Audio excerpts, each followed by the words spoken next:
Welcome, everybody. My name is Chibbi. My name is Rooster. And this is the Puro Pinche Podcast, a pop culture and politics podcast with a South Texas twist.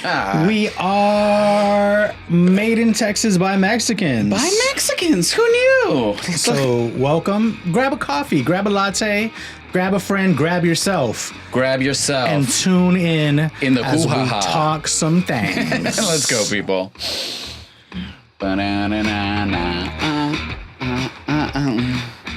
How goes it, beautiful people? This is the Puro Pinche Podcast. I'm Rooster, that is Chibbi. We are very happy that you are tuned in with us. How are you doing this day, friend? I'm actually doing fantastic. It's because the weather's better, isn't it? It is because the weather's better, and I've actually had a taste of like so much weather recently. Yeah, you've been traveling, touring. That's right. The tour is going. It is strong. I was in Albany, and that's not true. I was like an hour outside of Albany, but whatever. We'll just say Albany. Yeah. And the weather was nice. It was fresh. It was crisp. It was not quite, Autumnal? peak. No, it was not there yet. But while I was doing my show, my phone like went and I was like, "What's that?" And it was a severe weather warning for a freeze. And I was like, "No, ma'am. Nah. I'm out." And Gotta fly. flew to Phoenix, where I had the complete opposite, and it was like 101 while I was there because the desert, and now we're here, and it's beautiful. Yeah, we get that good. We're in that good in between zone right now, where it's warm enough in the middle of the day and in the afternoon, but not oppressive. Yes, and this is the weather that my poem "Autumn Always" is based off of, like this. And when I mentioned that in Phoenix, people got it. They were like, "Yes, autumn all year." I'm like, "Because you get it. Your autumn is really nice autumn." Yeah, because no matter how much I will hear people on the East Coast bitch and complain about hot weather, it's like, yo, I can't rock with you. I can't. Well, they do have that humidity thing. Compared to Houston, though, they don't got it. Yeah. They don't got it like us. I think I really realized what they were saying when I was there, and it was like 82 or something like that. And I was like, come on, it's 82. But then you go into the subway, and that 82 is disgusting. Smell like rats and homeless dudes. It's a problem. Actually, I forgot who said it, but New York culture, piss and pot. That's all it is. Sure. That's what the city smells like these days. Piss and pot. Here for it. How about you, friend? How's everything going? Things are lovely. Not touring, but recently awarded the San Antonio Artist Grant. So yay! I have been officially announcing that. So I'm looking forward to that. So what are you doing? That's top secret. Top secret. Can't say it. Top secret. For now. But yeah, details soon. Get back here. Of course, we got Chico in the house. Go. Don't ruin my cable again. He broke one of these cables. Did he now? Go. He's out here. He's like, but I just want to love because puppy love is its own kind of special love. He's like, I don't know what to do. Yeah, there you go. That's a good boy. There you go. Kick it down. Anywho. Well, it's been a couple weeks, and let's just get into it. We like to kick things off with a little amuse-bouche. Little charcuterie action. Just to get the debate going. Just get the palate wet. So I would like to kick us off by once again reminding everyone that Lady Gaga is the GOAT. I think you bring this up every week. I think this is just now a recurring motif of the show. Yeah. And I think this time I have to absolutely disagree. Wow. Because there are two artists who have the country in a chokehold right now. This is true. One of them's name is Benito. And we're going to spend some time on him. That's true. A little bit later on the pod. But then Taylor Swift just dropped. Yeah, we're going to talk about that also. Yeah, so, the reviews are kind of in. They're in, I guess. I don't know. But I think all I know is we went to the movies last night and it was crowded with Swifties. At the movie? At the movies. It came with the movie, right? It came with the whole thing. We'll talk about it later. We don't have to get into it right now. But still, Lady Gaga, still the GOAT, still out there doing amazing things. She is a GOAT, but I don't think she is the GOAT. Okay. Right. Okay. All right. But anyway. So that was it? That was it. I just like to remind people that she's the GOAT. We're moving on. But my first nope, you're wrong. And I feel like I want us all to be in agreement here. But I just think tap to pay just needs to be everywhere all the time. I'm actually going out the other way. Nope, you're wrong. Okay. I think we've covered this before in the past too, but this time I think I am very concerned with the healthiness of the US dollar. And I really see like some of the research on it about how people are spending more money when they just tap to pay for everything. Oh, yeah. 1,000%. But I also think tap to pay has encouraged companies to make you pay for every step of the process now. Whereas before it would just all come as like a single bill. There's a lot of extra tipping now with tap to pay situations. I don't think it has anything to do with tap to pay. That's just the culture that has been shifted, and that's capitalism talking. That's not the technology talking. No, but the technology has made it more applicable. Yes. Because now you have to stand right in front of them. Yeah, you got to look at them. And say no tip. Yeah, I ordered Papa John's the other day, and I paid cash because I was just like, oh yeah, I got like $30. Mm-hmm. And when it came to the tip part, it was kind of funny how now they're like, they start, because that's the other problem with tipping is they start at like 15%. And it's like, dude, wait a minute. And then, so now you have to go out of your way to give what I believe would be a reasonable tip, like just a standard 12%, 13% tip. But they start at like 15, 18, 20%. Well, that's because tipping, unlike the minimum wage, has adjusted for inflation. You know, so I get that, and we can have a whole nother conversation on tipping because that has gotten out of control. Like, I'm sorry, I'm not going to leave a tip for what was? Oh, I was recently in a coffee shop and I ordered some coffee. I left a tip for the coffee, but then I just bought like a pack of their like in-store like coffee grounds or coffee beans to bring home with me. And it was like, would you like to leave a tip? I'm like, no, you didn't do shit. Yeah. I grabbed it and I'm just paying for it. See, I have a similar story where I was at a coffee shop. Shout out to Summer Moon on North St. Mary's. And I just got a bottle of Ozarka water or whatever their brand was. And I left a tip. It was like $1.27 or something or maybe $2 for the actual drink. And then I was like, yeah, here's an extra $1. But again, I don't see this as a problem of tap to pay. I see this as a problem of capitalism and how more and more employers are incentivized to pay people via tips instead of actually paying them a living wage. But my point on tap to pay should be everywhere.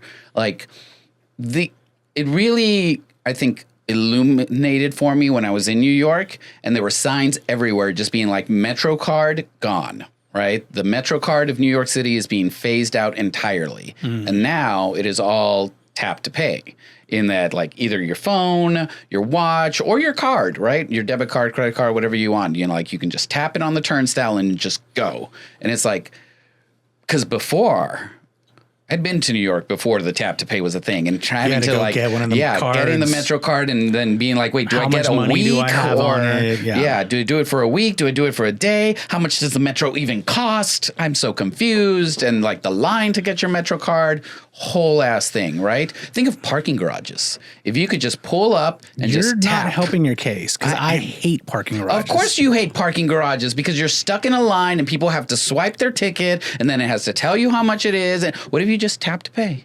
And vroom, next card, tap to pay. Vroom. What if we just got rid of tap to pay altogether, and when you drive in a parking garage, it scans your plates, and that your plates are linked to your bank account, and then it just pays as you exit? Yes, and then the government freezes your car. How is that? Yeah. But I'm saying I think that's the same thing with tap to pay. I think that's great. And also because I've gotten into this point where like I carry less and less with me, and so sometimes I leave the house without my wallet.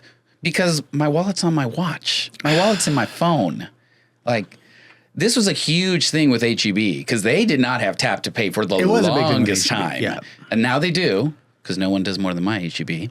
But, like, get with the times, right? It's like 20 years ago, people still trying to pay with checks.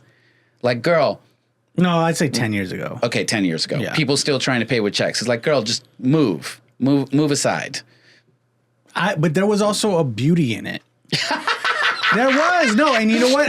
No. Yes, there was. You're not wrong. Because I talked, it was a beauty in it. And I just had this conversation with, I forgot who it was the other day.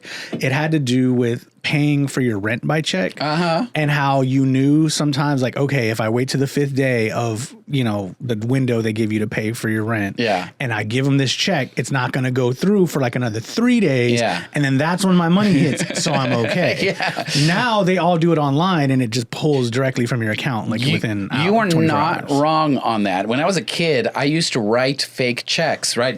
Pieces of paper because I thought checks and checkbooks were so cool, right? Yeah. It's this like really adult thing and sign your signature and very, very formal. But when I lived in Houston, I did have to pay by check and the motherfucker, like I couldn't even mail it. I had to go drop it off. Yeah, you did. And so like, fuck that. Ain't nobody got time for that. Let me just tell you. We all got time for that. I think that's also part of, not in Houston. No. I am not driving 40 minutes just to pay my rent. So it wasn't in your complex? No. Oh, see, that doesn't make sense. No. That's the them problem. Yeah. So if your apartment complex makes you go to their offices to drop it off. Well, this was a house. I was renting a house. Oh, well then that's on them. Yeah. You got to mail that check. So Zelle. Yeah. Just and then Zelle. if you're mailing checks too, you can mail it on the last day, and because it was postmarked, it's like, oh no, this is good. It took 2 days to get there, then another 3 days. See, there was so much. Unless landlords are being douchebags and they're like, no, it has to arrive before. They did. They did kind of do that. Well, and I mean, they got their deadlines too. So I also low key miss. You remember when you would go to the mall? It was usually at the mall, and you would pay by credit card, and they would have that giant like. Machine. It was like and on the card, and that they gave you that little bill of sale. We still had it. Every store still had it because like when the internet goes down, we had to bust that out of the safe and do everything by card because then afterwards we would have to go in and manually punch everything in. I remember that. Yeah, those were good times. They were good times. No, they weren't. That was sarcasm. No, I think we had a good time. I think we did. I think we've got. Do you remember this? Now this is real old shit. Do you remember when like certain businesses couldn't really distinguish between debit versus credit? That was a bad time. When you had a debit card and they were like, "Oh, we don't take debit cards." It's like, why not? And it was, well, we only take credit. It's like, but you can swipe this and it should work. It's just going to credit you and then eventually pull from my account. And they're like, well, man, you're using way too many words. Right. This is too complicated. I'm not a banker, okay? I just work at Burger King. But it's also more secure. Yeah. That's why, it is. Because when buying online, like there's encryptions. And then also that's why they tell you, like, never buy online with a debit card. Always just use a credit card. Because if they steal your credit card, you're covered. No, that was the beauty of the separation. Yeah, I totally get that. So, but I do think that. And now with Tap to Pay, you don't even use your, like, Apple Pay or Google Pay or whichever one you use. Your card information isn't even being shared, right? It's a masked number, so like even less of a chance of someone like stealing your shit and spending all your money. I think, and this actually goes into my nope, you're wrong. Okay. I think the new, I forget the official name for it, but basically that layaway pay system that now exists. Oh, yeah, like Affirm, Klarna. Yeah. All of those. I think those things are the devil and need to go away. They absolutely are the devil if you misuse them. If you don't, I think it's fantastic. I'll give you an example. We got our bed while we were on a cruise. Right. And the option was to use Affirm. That was the one that we went with. And so we got to finance our bed over the course of, I think we only did 1 year. 12 payments, 0 interest. Yeah.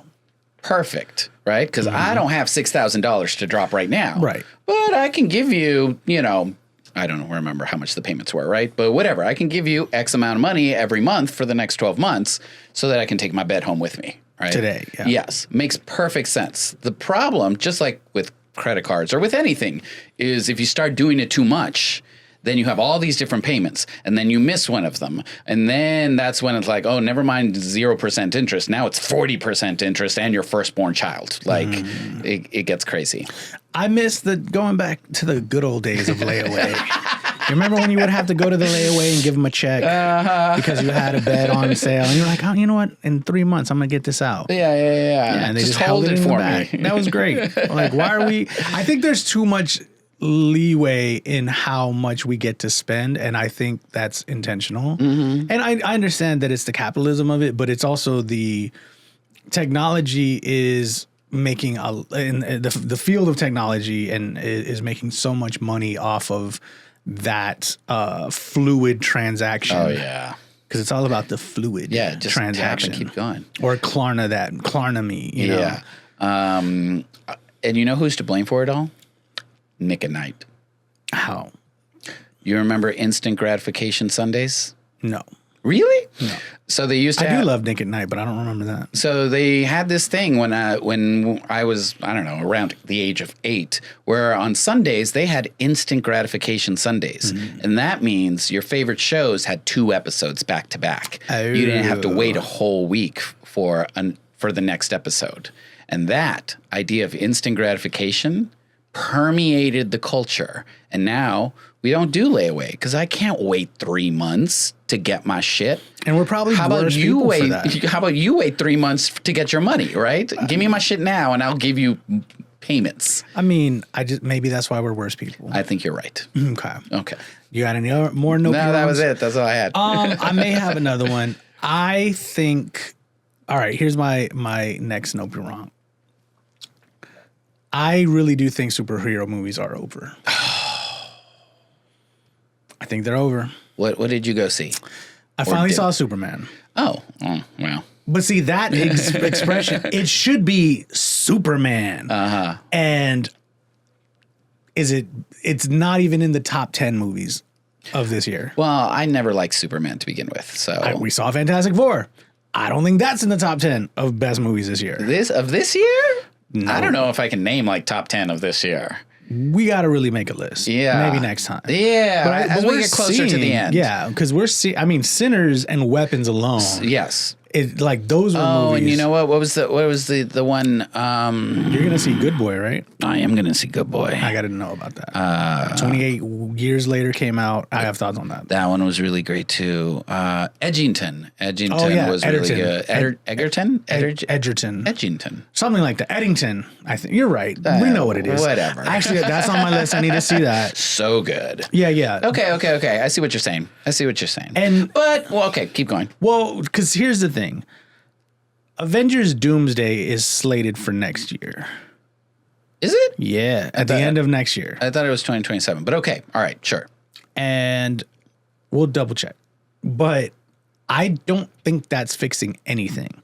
No. If Marvel is smart, if Disney is smart, they will make that the last of that era.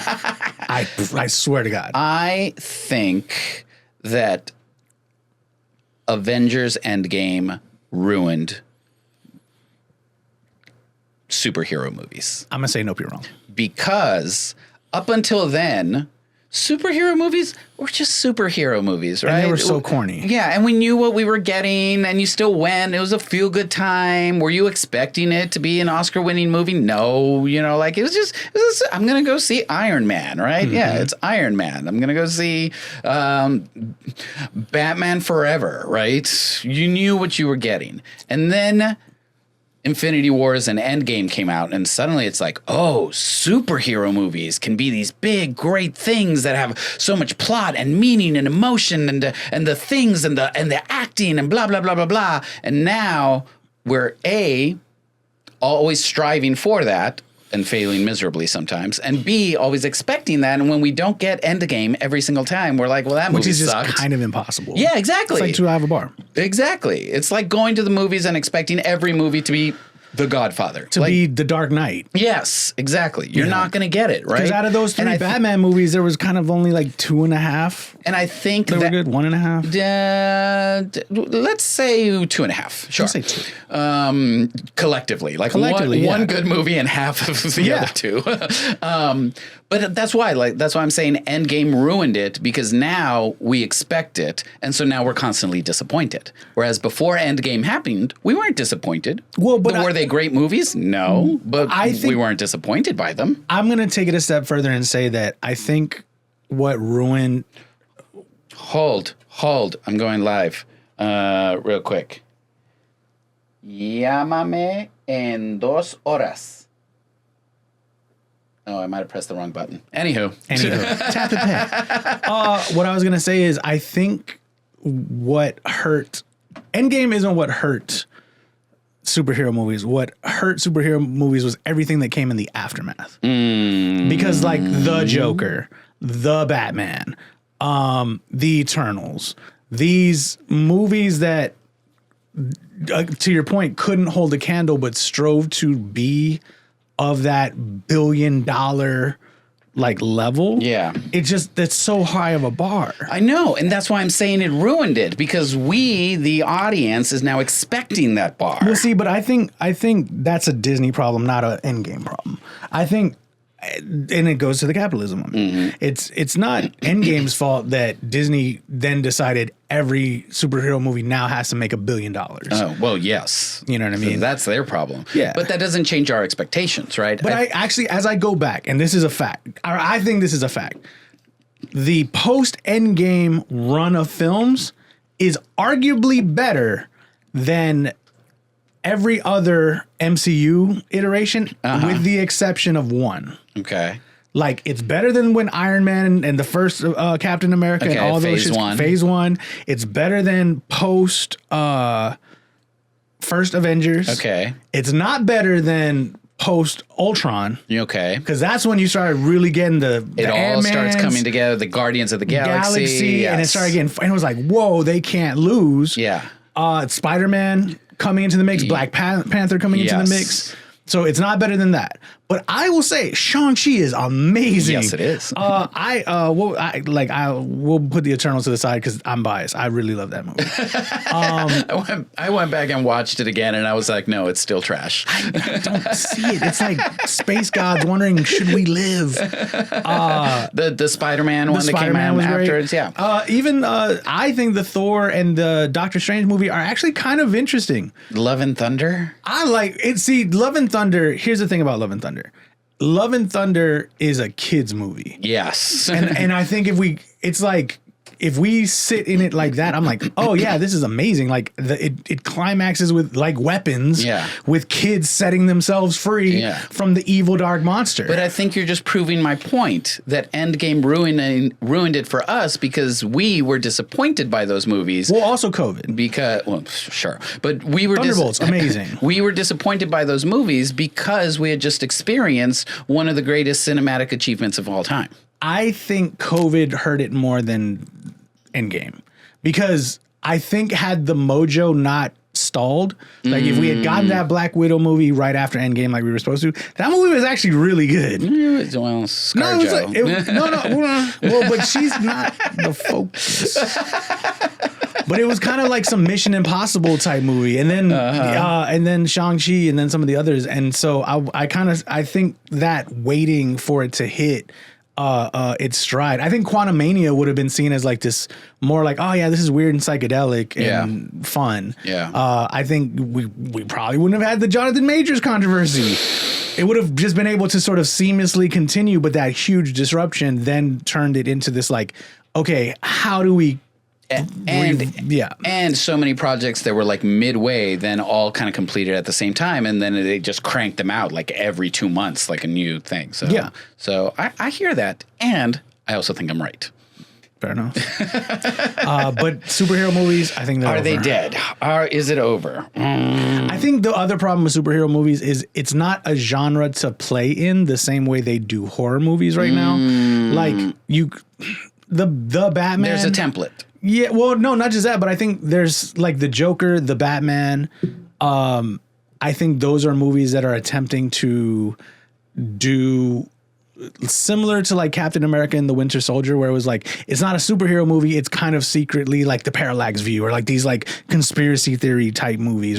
I think the Batman was sort of a ripoff of Seven. And not even a good one. No, not at all. And the Joker was just a ripoff of like Taxi Driver or like Falling Down, and it's not even a good one. And I think that's where DC thought they could really start moving in that direction, along with the Ben Affleck Batmans and Aquamans and Gal Gadot's, and now it's this reset, and I just don't think it has the juice. Well, and that's where I stand by what I had said on a previous episode of like, I don't care about the Batman. Give me Two-Face's origin story, right? And I think that gives more room to play. Give us a monster. Yeah. Give us new monsters. Give us new monsters. And so that's what they're trying to do with potentially this new Clayface movie. So that's the last one that has my interest. Okay. Beyond that, I'm really not looking forward to like the Supergirl movie. Nope, not interested. Nah. Outside of Batman, I was never a DC person. I don't think I ever got into any of the other ones. So yeah, well, we'll catch them when they're streaming and put it on in the background. And I'm gonna take it this take a little further. Oh, I don't think we're getting an X-Men movie. Shut up. I know that, and I know we're gonna get some people who are like, they already casted, right? And they're already kind of started. Listen, guy, I really think Doomsday, the new Doctor Doom film, is not going to do well. I think they have a chance. No, I don't know about Doomsday, but it has to be the X-Men one. Like Doomsday has to be beyond epic to where it's on a level of Sinners. Yeah, but with superheroes. Yeah. And people and I'll so then let's go back to your point of just give Ryan Coogler. That's what I said. Just give Ryan Coogler everything. If they had everything. put Ryan Coogler at the helm, I think he would have been amazing at this new iteration of it. But now I think it's too late, and I think people are tired of it. I have this really good friend of mine who I love to death, and it's funny because she really makes fun of my movie nerdness because it's very humbling as an adult because. As an adult, you can find the people who are interested in the things you're interested in. Like you are really into Broadway shows and musicals. Sure, yeah. You can have Caitlin, right? Your friend. Yes. And you can, oh my God, did you see it? And it's just, you get reaffirmed in your like nerddom of it. Yeah. And then there's a whole like online community. You just all of it. And it just really is funny to have a friend sometimes who's like, bro, they're just moving their fingers like this. And those aren't real lightning bolts. And they're not flying. And you're like, fuck you. Yeah. Like, let me be a boy. Just allows. But that's the thing. Like I go back and I watch superhero movies because I know what I'm getting. Right. I know there's a template. I know how it's going to go. It's comfort. Right. And that's where I stand by my point that Endgame ruined it because we no longer were just like in the comfort of a superhero movie. Now we expected it to do something more. Did you see the Marvel Zombies movie? The Marvel. Or it's like a 4-part series. It's on Disney Plus. I liked it. I don't know if I did. I'm going to have to go watch it. It's complicated because there's the What If episode that you need to watch. I saw that. Okay. So then, why. Yes. So rewatch that. And then they just dropped an additional 4 and I thought they were amazing. And they do what they should have been doing with this, which is following the new characters to lead this film. And you're like, man, this shit is awesome. Yeah. And that goes back to my point from a couple episodes ago that limited series are where it's at. That's what needs to happen. More of that. Yeah, there are a few of those. All right. My last, nope, you're wrong. Give it to me. Limited series got to stop. Wow. No, I'm just kidding. On to the next thing. Okay. So, this is the point of the show where we talk about these motherfuckers who may or may not be ruining it for the rest of us. And, stop that. And if you're watching live, well, so sorry, you got to sit with us. But if you're not watching live and you're listening to it and you really don't want to hear about what these motherfuckers are up to these days, you can fast forward 10, 15 minutes. We won't be here very long. Number 1 on the list is the government has shut down and Democrats are standing their ground. This should have been the Mighty Mighty Big Baby. I don't want to live there. I guess. Okay. But let's get into it. Yeah. You lead. Oh, okay. Well, the government has shut down and Democrats are standing their ground. Look, they're doing what they didn't want to do last time, right? The government was shutting down and Chuck Schumer was like, no, it'll be worse if it shuts down and we should just cave in, right? And then they found out it's still going to be worse, even if they caved in. So now they're like, no, now we're standing firm. And you know what? We're not going anywhere until you agree. And the thing is, the reason we're here is not because of the Democrats. Republicans control the Senate, right? They passed it through the House, fine. They control the Senate also, and they could not agree on their own budget bill where they only needed 50 votes. Right. They couldn't agree on that. And because Republicans couldn't agree on a bill, they're trying to do this stopgap continuing resolution, which does require the 60 votes. And that's why we're here. So I'm like, hold the line. And no, I think you hit it on the head. That's what's happening. Stand firm, Democrats, I guess. I think, I mean, one good thing about this now is that polling at the time of this podcast says that the majority of Americans do believe this to be the Republicans' fault for the shutdown, even though, even though the White House voicemail tells you otherwise. Right. Which is its own thing. These motherfuckers are spending your tax dollars crazy. Yes. They are out here propaganda. It's so bad. I'll say this. I do have a few thoughts on this, and I don't know how this turns out. Because someone asked me, well, how long do you think this is going to go? The longest shutdown, I believe, was 35 days. And that was because Trump's bitch ass needed money for his border wall. And that was the only way he was going to get it. So they shut down the government for 35 days and then they caved and got their border wall money. Or didn't. I don't remember. But this is true from reporting, at least, like how factual it is, that some people in the Republican and more executive branch have been saying, let's make this shutdown for 47 days to be symbolic. Stupid. Which I could see. I think there's a couple lanes I want to talk about this. The first is the end game. Even doing this is going to hurt. Yes. A lot. Yes. Because Russ Vought, who is a piece of shit, who's the author of the Project 2025, which I'm sure you saw that going around where people got Trump's previous tweets. The first was like, everyone's connecting me to 2025. I've never heard of it, blah, blah, blah. And then his newest tweet, like, for those who don't know Russ Vought, the amazing, brilliant genius behind Project 25, he's doing X, Y, and Z. It's like, oh, so now you know.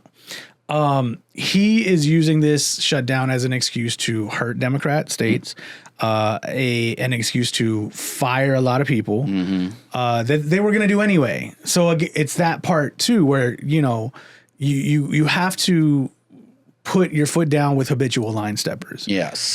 So they're doing the right thing. I don't know how long this is going to go or how much hurt it's going to cause, like in the full. But I also feel as though another lane that we have to talk about is government employees and what they're going through and how long this can affect them. Yeah. And like, well, this is where this can last comfortably up to a month because government employees get paid like a month in advance, right? So they've been paid for the next few weeks of work. They won't feel it until that next paycheck is supposed to come in, and it doesn't, right? So for the next couple weeks at least, this can go on with minimal pain, right? And that's what they're going to ride and hopefully come to some sort of resolution before we get there. But I agree that like this is also where like part of me feels like let them die on their own sword, right? Because right now, what the Democrats are kind of like towing the line for is the idea of Medicare and Medicaid expansion and the continuation of the Affordable Care Act subsidies that are set to expire at the end of this year that were not included in the previous budget resolution. So those going away are going to hurt more than anyone rural Americans in red states, right? And that's where part of me is like, yeah, let them die on their own sword. Let the people that voted for these people in power feel the effects of their vote. Because if the Democrats come in and save the day again, then there's going to be some sort of spin on it where Republicans are like, no, but we, had you the whole time. We knew, sort of deal. So sure. We'll see where that lands us. I do have a conspiracy theory on this, though. So because all federal whatevers are shut down, right? Most of the ones that are like just shut down are like data collecting and all that jazz. One of them being NASA. Yeah. I think the Republicans and the Democrats are both in league to have this shutdown go on right now because that object is coming closer and closer. And so from an outside looking in, it looks like we're not getting any data. But there are people in dark rooms currently communicating with the aliens, and they don't want us to know about it. Damn, if the aliens are talking to Trump, that's a phone call I never want to listen to. I don't actually believe that, but it's a fun conspiracy theory too. Yeah. And I mean, honestly, I don't know how they come to the table. I don't. I think this can really be bad. Yeah. Because it's a layup for Republicans to just be like, they can take the win. They can just say, like, you know what? We're right. We want to help our constituents. Constituents, listen to us. We're going to help you out. We're going to pass this through. It's done. Let's get the bill going and be on our way. Yeah. And I don't think they can. I don't think Trump will let them. Yeah, that's the thing. Like, the executive branch does not want to let that happen. Because Trump already does not care about his unfavorability. No. Because in all polls, he is looking very unfavorable, which is something I think, too, in these motherfuckers conversation that we need to bring up more, just around. Because I think one of the issues that I'm noticing has to do with sort of the persecution of free speech, the persecution of individuals and their opinions. I mean, federal agents kicking people people out of their jobs and so forth. I think, though, what we have to really lean into more is the idea that this guy is hella unfavorable. And no matter how much he puts his fingers in his ears and closes his eyes, that's not going to change anything. We do have to mobilize now in a big show of force, whether it's voting Democrat or like projecting voting Democrat in next year that shocks the system of Republicans, or we're going to have some big problems. Yeah. Yeah. And that's kind of where I was leaning into, like, let them die on their own sword. Like, when people lose this coverage or can no longer afford this coverage that they've been reliant on for so long, there's going to be an uprising. It's going to get ugly. We just need 3%. It's going to get really, really ugly. So you're doing it to yourselves, just so you know. We see you, farmers. I know. And those are the ones that, like, they may not be affected the most by the subsidies. Because as most of the studies show that, like, the people that are going to be affected the most by the subsidies are the middle class people, right? Because people that are on lower income already, like, theirs is going to jump up from like $0 to like 100 or something like that. The people that are going to see it the most are the people that currently, like, get it reduced by like half, right? Who pay maybe right now $400 a month for health insurance, and it's going to jump up to like $1,200 or something like that. The rural places that are going to get hit are because so many hospitals are just going to have to shut down because they're not going to be able to operate. And now, if you live in rural Kentucky, you're going to have to drive 2 hours to go see a doctor. When you might be in a crisis. Yes. Or you don't have the means to be able to go drive 2 hours. So these motherfuckers ruin it for all of us. These motherfuckers are also invading Portland? Question mark? They have invaded Chicago. Did you hear about the... No, I hadn't heard that one yet. I want to say a couple days ago, Wednesday night, I think, Black Hawk helicopters, yes, flew into the south side of Chicago into apartment complexes and just rappelled down, started snatching people out of their houses. Some of them still naked, some of them because they're asleep. Yeah. Zip-tied kids, allegedly. And these are Black American predominantly. And I believe the last report I saw is 800 or somewhere in the ballpark of like 500 people throughout these apartment complexes were sort of arisen, pulled out, harassed in this huge sweep to arrest maybe 32 people. What the fuck? And who were these 32 people that they were arresting? Was this ICE or it was Homeland Security. It's National Guard. It's all of them working in concert. And also Trump doing it in the middle of the night. Like, again, it's like I think fear is a tactic.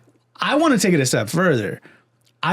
One of the things that I think we haven't done enough now, because we were doing it before the election, was talking about Project 2025 and how that's going to get executed now.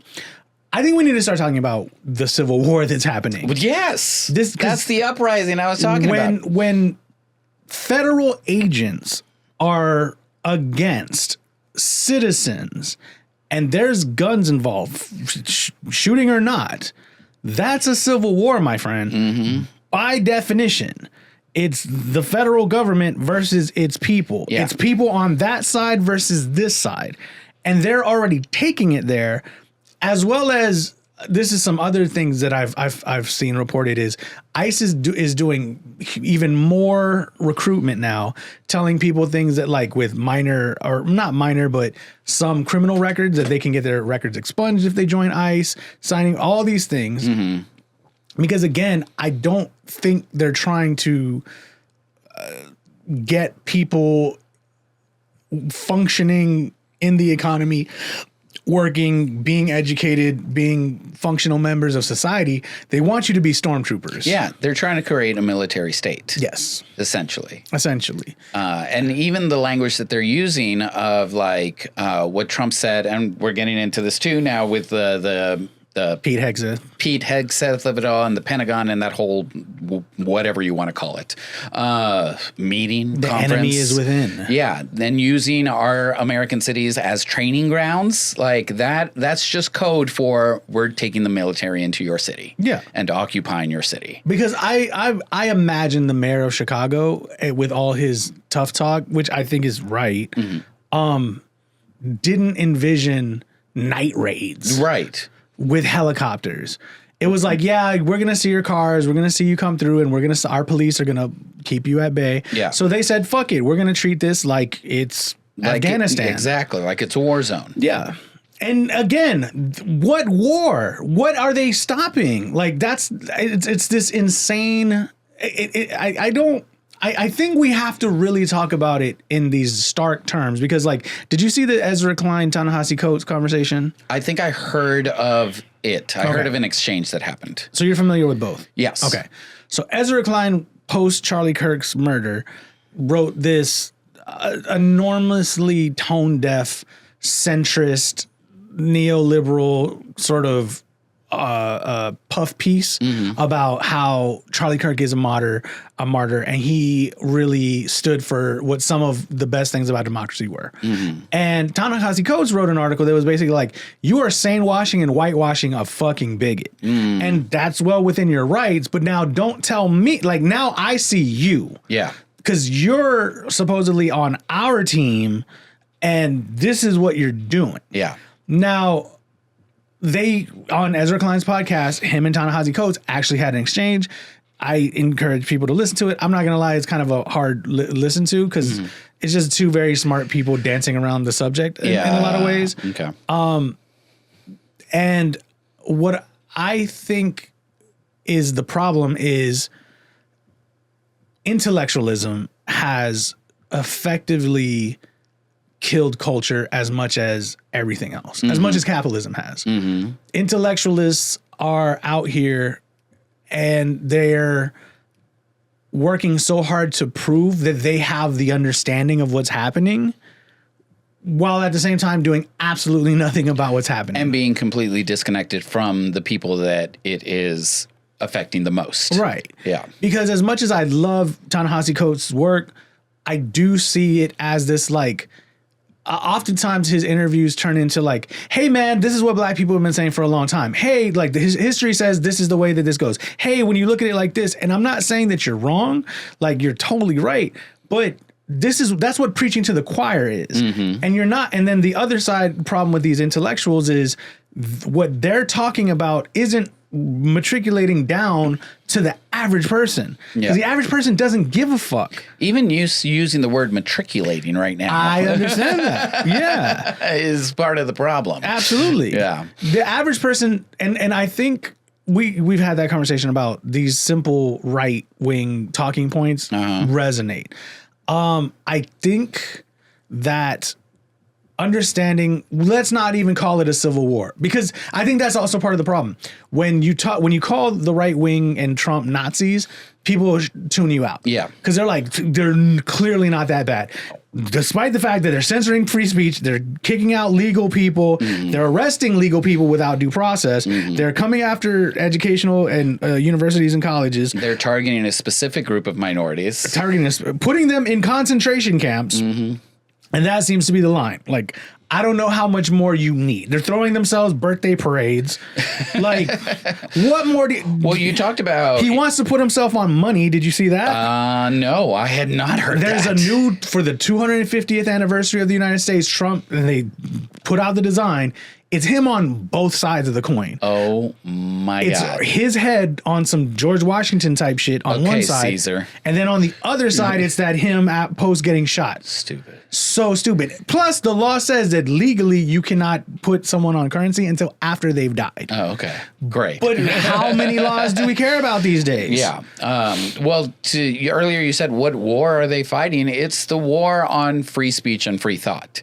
If you do not Gotta make it simpler than that. well, I know, right? But if you do not think like them, then you're at war with them. Right. Is basically what's happening right now. I was listening to this other podcast. Shout out to What a Day and Jane Coaston. I love you. Please, Always welcome on the pod. If my words ever reach your ears, Jane Coaston, I adore you. You're fantastic. You're brilliant. But she was interviewing an individual whose whole career was studying authoritarianism and fascism, and he said, I may be a little bit off, but not by much. He said that what this is called complementary authoritarianism. And so unlike traditional fascist or authoritarianism, where you have a coup or like a military-led insurrection, or then they take power, then they quell like dissent. Yeah. This is we're doing it for the country, we're doing it for you, we're doing it like this, and yes, we're breaking laws, but it's for you. Yeah. And it's just habitual line pushing until there's no lines left. Yeah, exactly. And it becomes more like what's happening in Hungary with Victor Erdogan and them. I can't never say his last name. Yeah. But I do think we need to start talking in stark terms about what it is now, because they've already gerrymandered a lot of states. There's still more states that are trying to gerrymander their voting districts. So if the goal for Democrats is to go into 2026 and win, and we lose because of the redistricting, then what? Then we're fucked. We're already kind of fucked. Which, on that point, the hearings have started for the Texas new maps. We'll talk about it when there's actually something to talk about. At this point, hearings have started. We'll see what happens. Yeah. So. I think we need to just call it, we need to steal from like the Irish when they had the Troubles. The Troubles? That's what we're in. We're in the Troubles. I thought we called this the dumb era. Oh, yeah, we did. Something like that. The dumb era. Well, I think we're past that now. Okay. I think we're now in the Troubles. Okay. Because if you got Black Hawk helicopters and Homeland Security rappelling down and taking citizens out of their house at midnight, 1, 2 in the morning, like that's civil war shit. Let's call it the shit storm.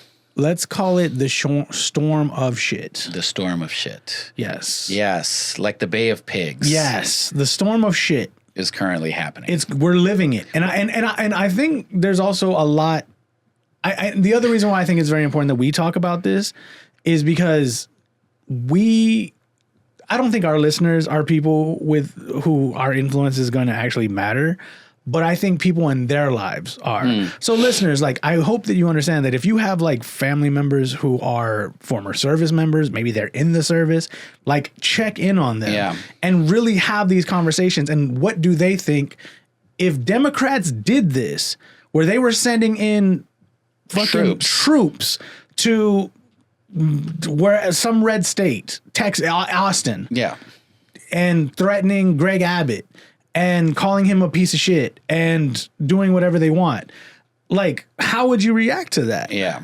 Because that's what's happening. And, it's funny you bring that up because we were talking before we recorded about how, like, I'm on tour right now performing, and I've started to do these talkbacks afterwards, right, to engage with the audience and have them ask questions or just, have a conversation. And one of the things that I was talking about was basically the idea of, like, I don't think my lonely little ass is going to change the world.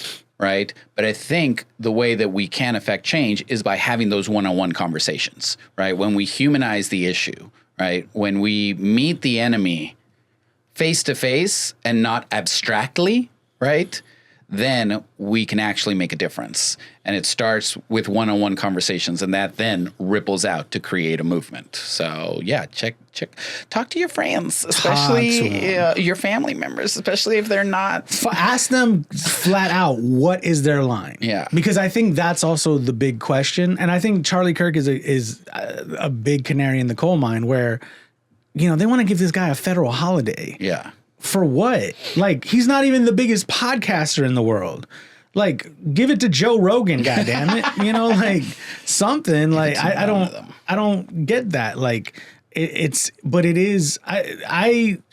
Candace Owens mentions this a lot, but I don't believe she's the one who coined the phrase. But that society runs downstream from culture. Mm-hmm. And that the right wing understands that better than Democrats.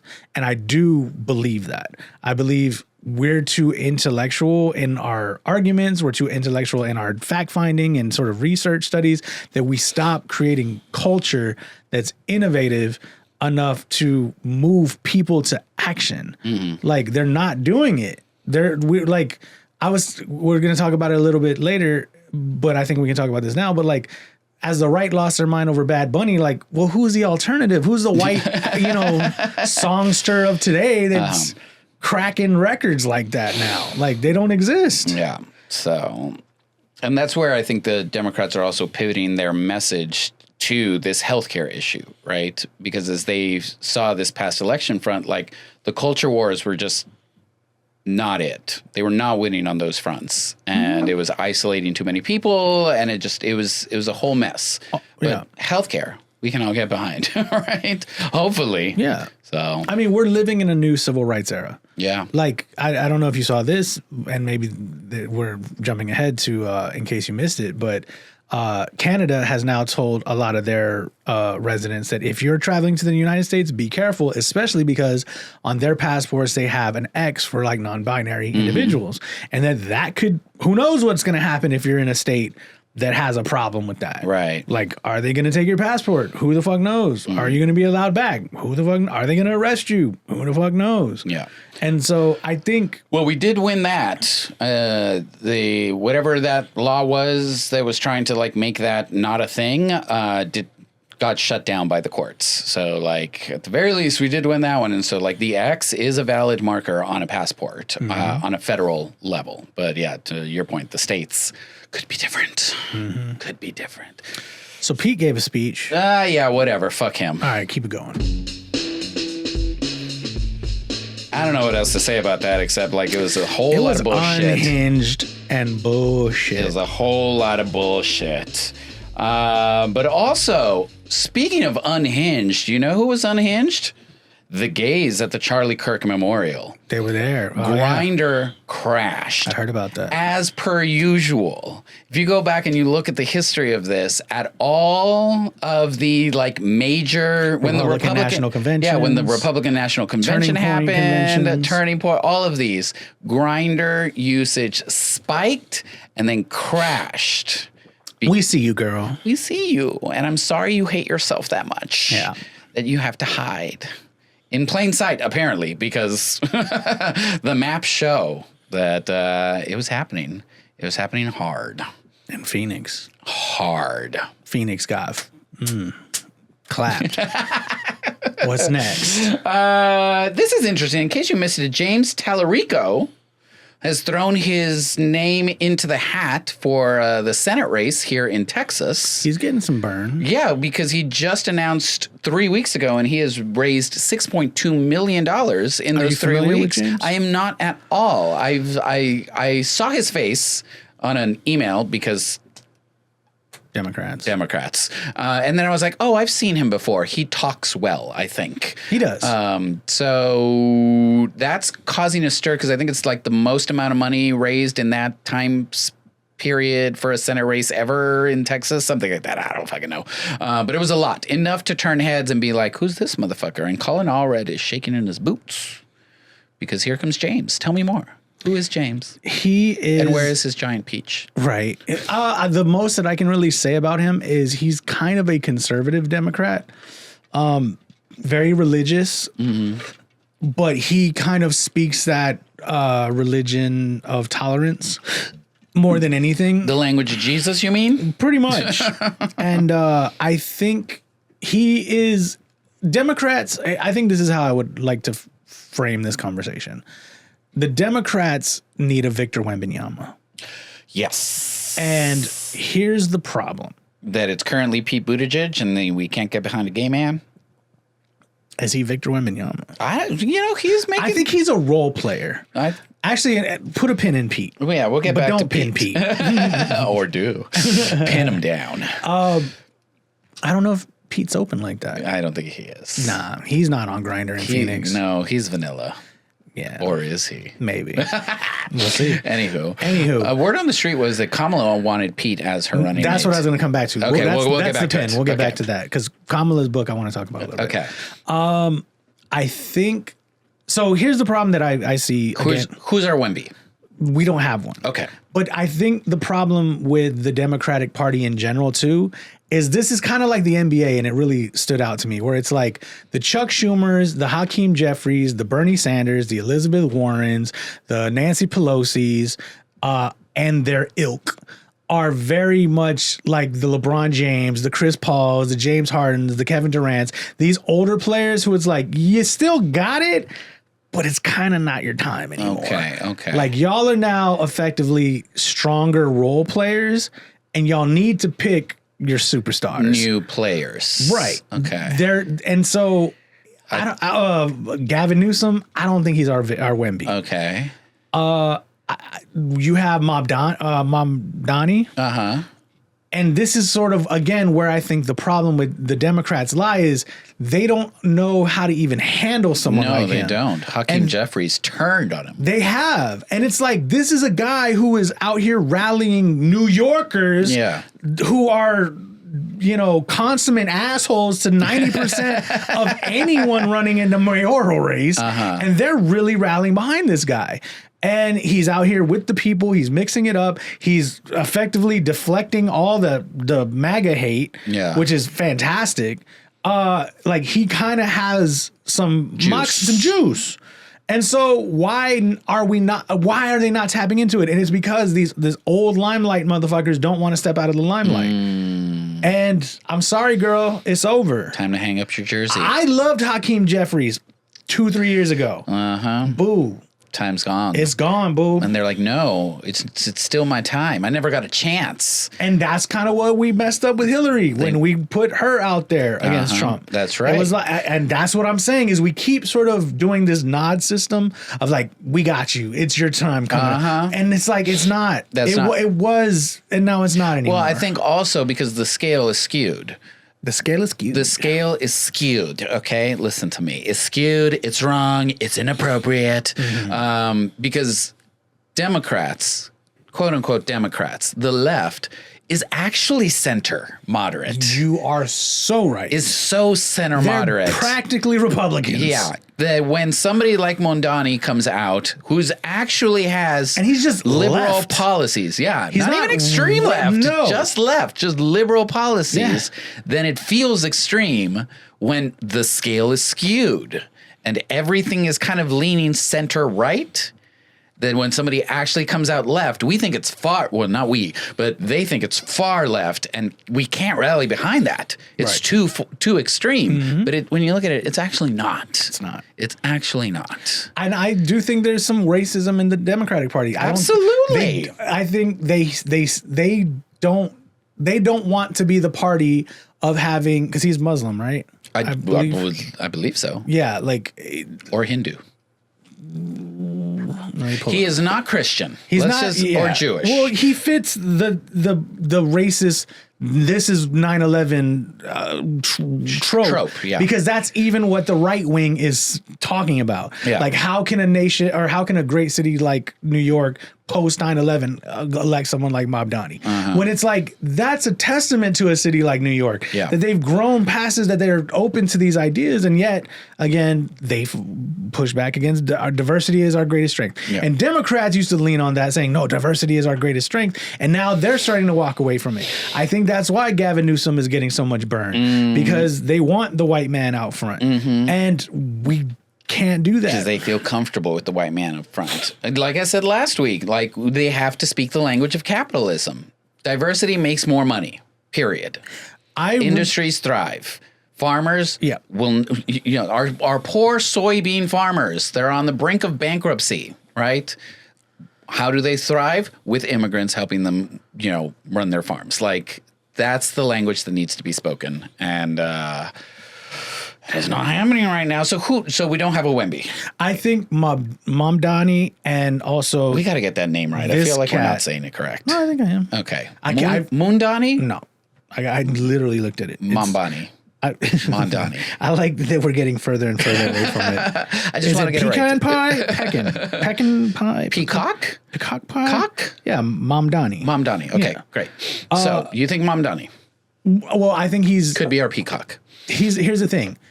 He is a hot rookie. Okay. And we got to start looking at our rookie class. I think this cat from Texas, Tallarico, is a hot rookie. Okay. And sometimes you got to give the keys to the hot rookie a little bit. I think AOC was a hot rookie when we had her. She's kind of not no more. She's kind of censored out a little bit. I mean, she's been in Washington for too long. That's the problem. Like that when you get there, you realize.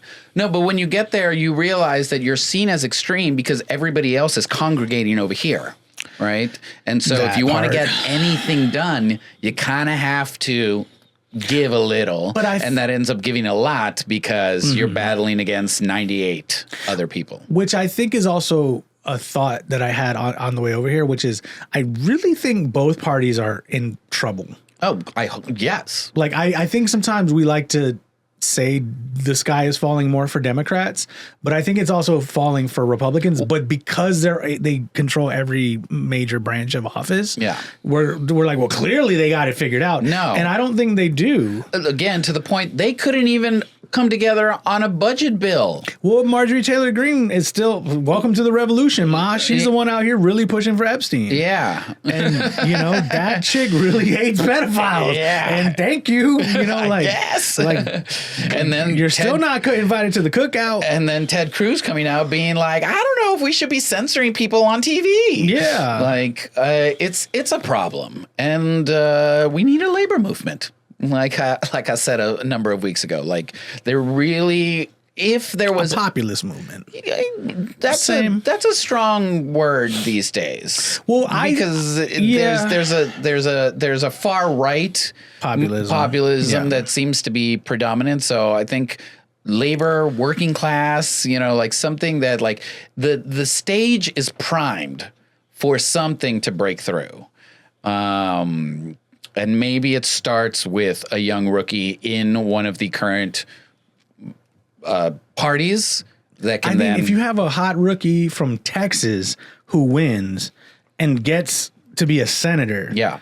I mean, come on, y'all. Start putting the energy. Start listening to it. All behind it. Yeah. I think Beto should be behind him. I think you should start seeing. I mean, I don't know why they're not with Mamdani. Egos. I mean, you're probably right. I think the Democrats love to claim they're the party of grassroots, and they're just not. No. They've got Big Pharma, and they're in the pockets of Big Pharma just like anybody else, right? And so I think it's definitely what you were talking about of like, no, but it's my time. Don't take my shine away from it. And I think they're scared because of this last election and because of how hard they were being labeled as the party that wants to put men in women's bathrooms. That anything that could be twisted into quote unquote extreme, they're just trying to distance themselves from, to be like, no, we love your culture too. Like everything's fine. We're just like you. We're just like you, Republicans. And the scary truth is that, they're becoming a lot more just like them. So Yeah, fuck that. So Kamala Harris. Her new book came out. Yes. I need to buy it. But it did have some juicy peaches of. She didn't hold back on a few things. That's right. She did mention, like we talked about, Pete as her potential running mate. I think she was right on that call. Yeah. I think in the book she said that sort of the establishment said no is not the time. But again, I think that's. If they had, in interviews I've seen with her, whenever they ask her point blank, like, why do you think they lost the race? She says, not enough time. I think that's somewhat true, but I think it's also more true that she didn't get to run her race. Right. She ran. She had to pick up Biden's race. She ran Joe Biden Jr.'s race. Yeah. That's what it was. Yeah. And that don't work. It was an awkward position to be in, to be like, oh, we want change, but also we've been doing so good, right? And she couldn't create her own platform, really. Right. So. And I think, and you know what, I'm going to say, fuck Joe Biden. Because one other thing that came out in her book, which I kind of assumed and saw a bit, was she did mention how she felt that in her role as vice president, she was sort of really relegated to the bench. She was like, they won't let me do anything. They won't let me be out there. Whereas, like, yeah, Joe Biden was out there with Obama. They were out, together often. Yeah. Or Biden doing his own thing, and And she also said that, like, she didn't feel like Biden really had her back at all the way she had his back. I don't think she was Biden's pick. I think that's a fact. I think the establishment talked Joe into it, and to Joe's fucked upness, he should have known that was the right choice. I don't think Pete wasn't the choice back then. No. I don't think Elizabeth Warren wasn't the choice back then. I mean, but Kamala Pete. Yeah. Could have been a choice. Oh, absolutely. Could have been a choice. That might have been the winning ticket. Because I think the other side too is she didn't get the opportunity. What is a vice president, bro? Like, for real. Unless you're Dick Cheney, it's a useless position. Unless you're Dick Cheney and the president's an idiot. Yeah. But, and no, it really is. Yeah. The vice president is there in case the president dies. That's kind of it. And I think it should be more of a two-headed monster. Like, it should be a Shaq and Kobe situation. Again, with the sports metaphors. I'm going there today. Okay. Because the NBA is right around the corner. It's October. Preseason just started. Brene Brown would be here with you. She loves a sports metaphor. Yeah. Loves a sports metaphor. I'm going to totally be insufferable on this podcast once the NBA season starts. Just saying. But we're going to bring back one of us doesn't know what we're talking about. Oh, yeah. But I think a Kamala Pete administration, if you treat it as a joint administration, split up the fucking workload. Use the vice president as your other arm in this. Yeah. And I think that would have been stellar. I think Pete did a decent job at working Department of Transportation, right? Yeah. I think he cared a lot about infrastructure and was trying to do a lot. I think he could have been even more massive as a vice president. Yeah. But I feel as though I'm glad she said what she said. I'm not going to lie. I still wish she would run. But I don't want her to run right now. But again, like, because we don't have a Wemby. Because we don't have a Wemby. If she could get, this Texas cat, who knows? Maybe. We'll see what happens. Or maybe if her and Pete run it this time. But see, I think her and Pete struggle because it's that, like, well, who should be the alpha dog? And I'm all for that. That's a good problem to have. But, like, who would be at the head of the ticket? He's not my vice president. We're co-presidents. I'm just saying. I think that this will kind of like lead into my motivational message for the week. But yeah, I mean, it's time to shake things up. Absolutely. Yeah. If I was Kamala, if my words ever matriculate to your ears, always welcome on the pod. Absolutely, girl. Please. But if my words ever reach you, just know. You need to reach out to Pete Buttigieg's camp, and you need to say, let's run it for real. Hey, Booty, bring your booty over here. Because, I mean, that's the other side of it. I think they are a better combo than Trump, Vance. I mean, like, to the American public. Yeah. I think that's a huge step forward. Yeah. Absolutely. And then I think they put the pressure on Democrats, because that's the other side about, I think, why are they not campaigning right now? That's what Trump did the entire Joe Biden presidency, was just campaign, and be like, Joe Biden's a piece of shit. Because there isn't a clear path forward. Like you said, we don't have a Wemby. Nobody really is certain, like, this is who we put our money behind. But right? see, I'm going to push back this time, only because I think in the course of this conversation, I got the answer. The answer is Kamala Buttigieg starting now. And just go to the farmers right now and just be like, can you imagine, see the shit job he's doing? Start getting those rallies happening again. Go out to Pennsylvania, go out to these states that you lost, go out to Iowa and start getting the people. Like, what do you have to lose? You don't have a job right now, chick. For real. I don't think Pete's working. I don't think so either. Like, get on the fucking case. Yeah. But like, it's that they don't want to, you say shake up, and I think that's a great term for it. This is the shake up. Yeah. Like, put the pressure on the Democratic leadership to be like, hey, y'all don't want to bust a move, and that the time is now. Yes. The time is yesterday. Yes. So have them go out there in tandem, shaking hands, and then they can go to different parts of the country and the whole campaign for this whole shit, unlike fucking Trump's campaigning where he was just like, Joe Biden's the worst. This is the worst, blah, blah, blah. You actually have the facts and statistics to back it up. It's like, do y'all talk to the people. Talk to the people. Get out there. And we can call it the Rainbow Tour. Oh, I love it. Just like Evita. Yeah. Oh, I'm here for it.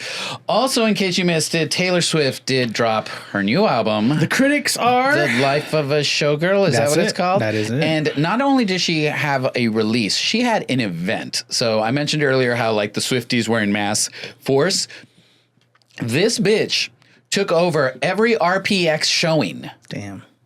At Regal from noon till 10 o'clock, right? Jeez. It was all Taylor show. And I don't know if it was like a concert or a listening party or a live. I have no idea what it was, but it was there. And the Swifties were there. And Good Boy was resigned to a 3-row theater on opening weekend. Damn. I'm really mad about that because we did want to go see Good Boy, but there were no good seats. So we went and saw The Smashing Machine. We'll talk about it. Okay, please. So yeah, Taylor Swift's album. But do you know what? I do have to make a point here. Make your point. It is not Taylor Swift Day. It is Mean Girls Day, first of all. That was yesterday. Yeah, and that was yesterday. Oh, heard. That was yesterday. That's Mean Girls Day. Can't be taken away. Can't. Secondly, Coheed and Cambria released a new album on the same day. So it's Coheed Day. Okay. I'm just saying. I'm here for it. We're putting it there. But don't come for us, Swifties. No, come for us. Fuck y'all. Okay, fine. I'm here for it. Like, I don't like Taylor Swift. I'm looking at the camera. I am talking to you. I do not like Taylor Swift. I don't get it. I don't think she's super talented. She doesn't seem to know how to dance. She's just a walking matchstick. Her lyrics have gotten trash. You know what? I'm sorry. I'm not a 12-year-old. Neither is she. So maybe she should act like an adult. Yeah. And she's the reason that the Kansas City Chiefs are losing. Right now. Are they? They are losing, right? Okay, I made that last part up. I wasn't sure. All right, I'm going to walk away from the camera now. All right, on to the mighty big news. Staying in line with music. Yeah. This was awesome. This was what we needed currently. It hit so many erogenous zones in my body. I think I've been hard since the announcement came out. You should see a doctor about that. That's a problem. It hurts. So on the heels of his Puerto Rican residency, it was announced $735 million, 3/4 of a billy to the great territory of Puerto Rico. That's right. It was announced that Benito Baboy, I don't know his last name, will be our NFL Super Bowl halftime. You know we're going to get DMs immediately. Like, his last name is, look, Cuppy, I love you. You don't have to message me. I don't know, but at least I said his name right. Baboni. Yeah. Tell me Method Man's last name. How about that? Tell me Andre 3000. I can't help you there. No. So we'll be the Super Bowl halftime show, and America collectively, all of America has lost its fucking mind. Both the people that are here for it have lost their mind. They are dancing in the streets. They are subscribing to Duolingo. Yeah, They are so excited for it. And the people that are not excited for it have also lost their goddamn mind. I'm sorry, half of America, your racism is showing. Yeah. What's that one chick? I'm so glad that we kind of live in this humongously like diverse media landscape, because I forgot she was such a big deal and now she's not. Laura Loom. No, not her. Not her. Then she was the white Candace Owen before Candace Owen. Yeah. Terry Laudner, whatever her name is. It was great because she had an interview that's going around where she was arguing about like Bad Bunny not being American and then just being like, Puerto Rico's a part of America, honey. Yeah. And just looking so bad. Yeah. Her question was, how do you feel about, she was interviewing someone and it was like, how do you feel about Bad Bunny headlining the Super Bowl? And the person being interviewed was like, well, I don't really have enough information to really form an opinion on it. I don't really listen to Bad Bunny, but it seems like, he's having a moment. He's a hot act. A lot of people like him. So I did a lot of research on this. and then, she was like, well, what about, doesn't it bother you that he's not American? She's like, ma'am. Check yourself, ma'am. Yeah. Puerto Rico is a territory. All right, tell me about your research. So I did a lot of research on this because on my last newsletter that I sent out I wrote specifically about this, and I kind of have like a perspective on it. Okay. So the first thing that I did was I went through NFL history, and kind of it was fascinating because it also took me back into my football fandom, which kind of stopped around 2014, 15, 16. When you finally realized that the Cowboys were never going to win? You didn't have to go there. But no, it wasn't that. It was because, my lack of fandom. Yeah, things changed, and I just really kind of was like, I'm off football.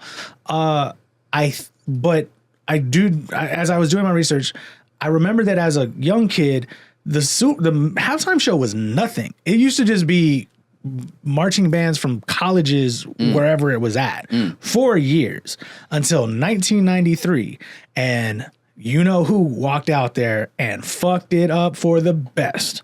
Prince. No. Damn. His name is Michael Jackson. Okay, Michael Jackson. And gave the first oh my God, this is, you had to watch that. Okay. Created the moment of what it became. Prince was a good guess. We're going to talk about that. No, yeah, maybe. So what's fascinating then, I was like, I remember that. And then after that, the Super Bowl used to kind of be like medleys where they would have Boys to Men and Gloria Estefan and like different genres. And it was kind of like, oh, this is cute and quaint. Yeah. Up until about, I want to say 2000s, that's when they started being more contemporary, because it was usually like older acts. Sure. And then that's when they started doing like the Britney Spears, the NSYNCs, all culminating in 2004 when you had the big controversy, which was Janet Jackson's titty. You got it. The titty came out and they said no mas. So then after that, for the remainder of that decade, it was older acts. It was Paul McCartney. It was Bruce Springsteen. Which, by the way, not an American. Not an American. Paul McCartney, not Bruce Springsteen. Right. Prince and like I think The Who. There was like a few others. Also not American. Right. And so they kept it old until about 2011 when they got the most controversial act of all time. Lady Gaga? The Black Eyed Peas. Okay. But this is, so in the research that I did, there's also this interesting trend because after Michael Jackson, that's when they started saying like, oh, we can really get huge sponsorship. So they started doing that. And yep, there would be this uptick in viewership. About 2 to 3 million more people would tune in for the Super Bowl for the halftime. Then when you got later into like post Janet Jackson's nipple, the viewership kind of would be decline, or maybe an extra million would tune in, but it wasn't that big. But the sponsorship grew a lot more there until 2020 when Jay-Z and Roc Nation took over. And since then, that's when you got Usher, Rihanna, The Weeknd, because the act before them was Maroon 5. Oh, yeah. Wait, was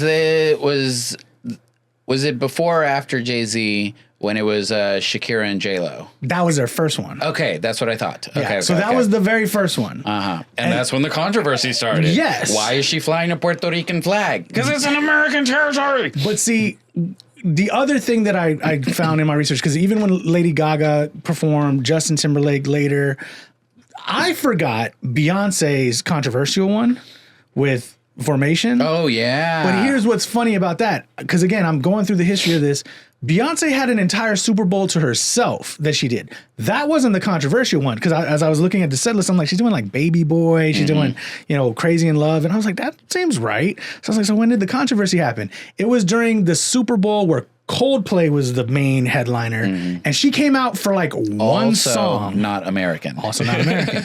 And she came out for like one song and then a song with Bruno Mars, and that was it. And that lit the right wing on fire. Yep. And so, but here's what's the last little bit of research. When Rock Nation took over, prior to them, viewership during the halftime show would jump up at most like 2.5 to 3 million people would tune in. After Rock Nation, it started being more like 4, 5, 6, 7 million people. Kendrick Lamar had the most viewed Super Bowl viewership ever at 135 million people. The Rihanna one was like an additional 7 million people who weren't watching the game. Absolutely not. Tuned in. That would be me. And I think that's the point. No, that's exactly what I'm getting at. And this is what the right wing has completely lost. And more to the point, what I think America has lost. Okay. Is that the Super Bowl and the halftime show are two separate things. Very much so. And what they're failing to realize is this to me is America in a nutshell. The right wing is like, what does the Super Bowl represent to us and our patriotism, blah, blah, blah, whatever, right? But it's not that either, bro. These are fucking millionaire athletes smashing into each other in a franchise run by billionaires for Frito-Lay and, commercials and like, yeah, fine. Capitalism at its best. At its best. And sure, if we want to carry that as like American culture, fine. My point though is the NFL and the NBA and all these major sporting events are thinking international now, period. The NFL had, I want to say, like 8 games that were not in the United States. They were in Dublin. Oh, They were in London. They were in Madrid. Yeah. They're in Sao Paulo. So they're thinking internationally now. Yeah. But Americans, and this is what MAGA does not understand, is that they're being so provincial in their thinking where it's like our way of life matters and our sort of traditions matter. And it's like, I'm sorry to tell you, but y'all are like 20 years back. Like that world is gone. Well, and I think that's also where like what Rock Nation is doing is actually bringing acts in that are popular. Beyond the United States. Yeah, exactly. Because Bad Bunny's last night at his residency was streamed on Prime. On Amazon. And Prime, Amazon said that broke all live streaming records. Yeah. That's exactly what the NFL wants. Yeah, and that's why he's headlining Exactly. It has nothing to do with politics. At all. And is it going to be political? Probably, because you're going to make it political. Because our very existence as Latinos is political. That's what it is.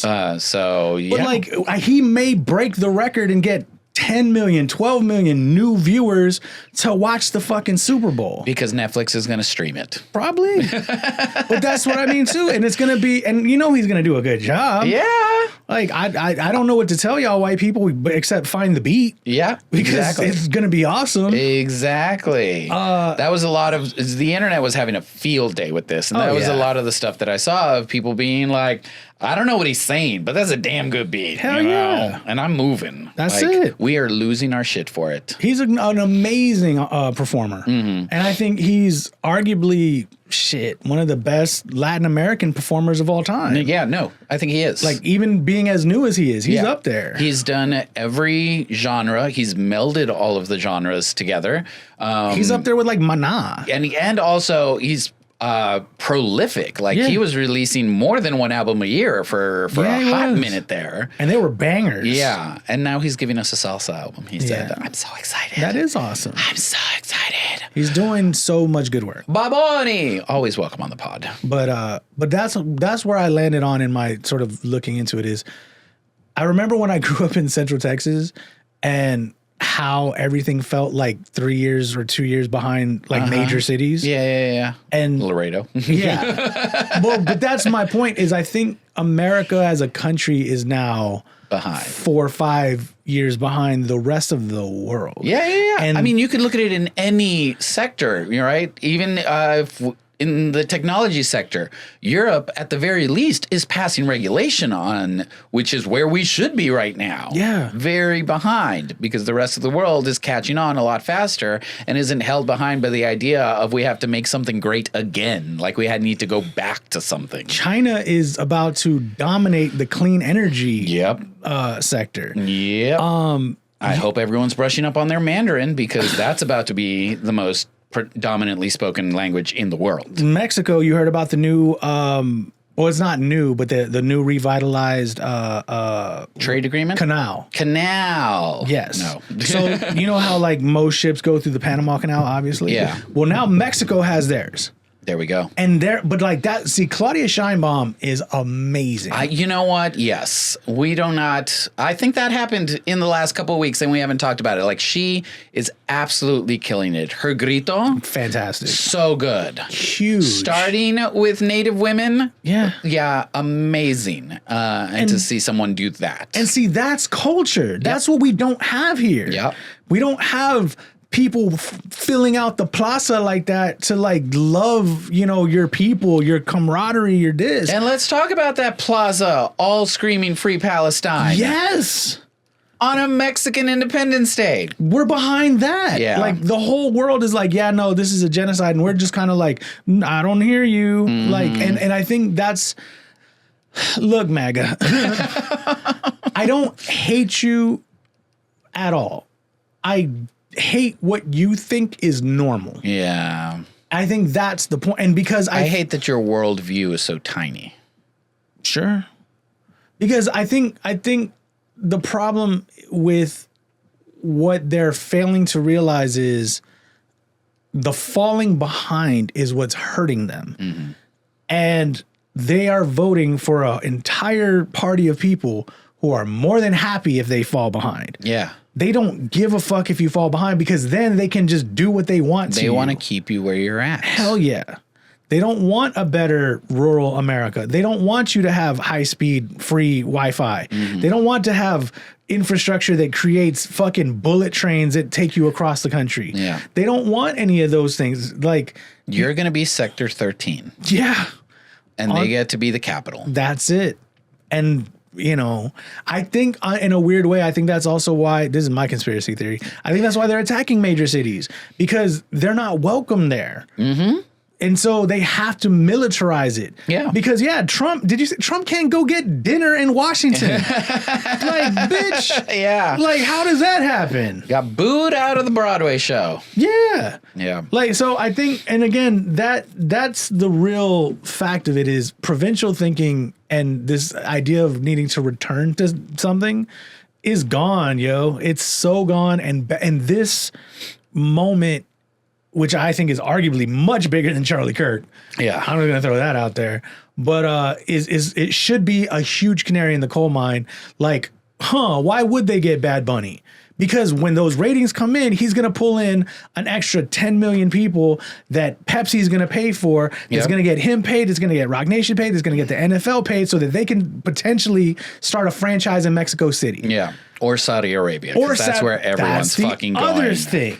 Like the Riyadh Comedy Festival, WWE, WrestleMania going to Saudi Arabia. That's what people don't understand is how like liquid and fluid money, information, workers and labor, ideas and culture are spanning the globe. Mm-hmm. Because when I was young, like I don't think Bad Bunny would have been as big a hit back in the 90s. Not because he's not talented, but because it was a little bit more like, I don't know. A lot of Mexicanos from regionalized. Here, regional. Yeah, like a lot of Mexicanos didn't really listen to Puerto Rican artists. But now they're like, yeah, we don't give a shit. We listen to everything. Yeah. Because it's global. It's because we're global niños now. Goddamn right we are. That's right. Let's get out of here. That's great. All right, and as we come to a close, the week in movies are for me, the week in Broadway. Yeah, you had a lot. I did. I went to go see, stop that, a number of shows. And so I'm going to treat them like movies because I went to the theater. You did. You know, that's what we're calling it. First and foremost, The Outsiders. Let me ask you, what is your exposure to The Outsiders? Have you read the book? Did you see the movie? Listen, man, I fucking live and die by The Outsiders. Okay. Stay golden, pony boy. Stay gold, pony boy. Do you like my hat? I did. That musical won the Tony last year, rightfully so. It's fucking incredible. I had never read the book or seen the movie before. Really? Yeah. Fuck. I don't know why I missed it. Tulsa, probably. But No, I think it kind of hit a stride, and I think because of our age differences, that's when like it kind of flipped. For like it was like that 6th grade book that you're supposed to read, and then I think it turned into like The House on Mango Street for a lot of people, or Catcher in the Rye. Catcher in the Rye. Yeah. Like for me, it was The Outsider. So I read that book like a lot as a kid. And then there's the movie, and I loved the movie. So I was like, oh shit. And now it's a musical. And I know you shit on musicals, but this one was brilliantly done. The choreography, the staging, all of that, like just mesmerizing and emotional. The girl next to me was crying most of the second act, right? Like it slapped. It absolutely slapped. And it's coming to San Antonio at the end of October. Sweet. So if you're in San Antonio, go check it out. I highly recommend it. Then Stranger Things. Yes. First Shadow. I'm hyped. So it is not a musical. Yeah. So I totally thought it was a musical, and then it didn't. I thought it was a musical. You're going in the upside down. Yeah, basically. There is musical elements, like they do sing in it, but like it makes sense in the context of the show. It is the prequel to the television show. Yes. So it happens in the 60s, 20 years before the television show. That's why it's called The First Shadow. And also slapped like a motherfucker. Nice. The kid that's the lead actor, twisted. And it's kind of like one of those things where like, so in The Outsiders, the kid that played Johnny K couldn't imagine, it's like he was born to play that part. Could not imagine anybody else doing that. Just go see the movie. Well, we'll see. And then similarly with this kid, like in Stranger Things, like perfect. Ate it. And I think he came from the West End production because that's where it started, and now it's in New York. And visually too, like the special, when the Demogorgon came out, lost my fucking shit. Damn. So many amazing special effects that were built for a large stage. So I don't think that one's ever going to tour. No. I think that's the one that like you got to go see it. Highly recommend it. And by the way, that coffee mug is my gift to you. Oh, that's sweet. I was actually admiring this. I was like, oh, fuck, this is great. Stranger Things coffee mug. Yeah, that's a winner. You're welcome, America. Thank you. Then I went to go see The Other Americans. Have you heard of this? No. So it is John Leguizamo's new play. Yes. He wrote it. It was at the National Theater in D.C. and it made its New York debut actually the day that I went to go see it on the second day. Didn't know. I was told to go watch it by my friend Mark. Always welcome on the pod. Yeah, and this is his first attempt at a like family drama, as it were. You know, he's very famous for his one-man shows and the comedy and whatnot. And so like he wrote this play and he stars in it, and it wanted to be the death of a salesman for Latinos. And it was a valiant effort. But it didn't. It was very heavy-handed. He kind of like leaned into the tropes rather than humanizing them.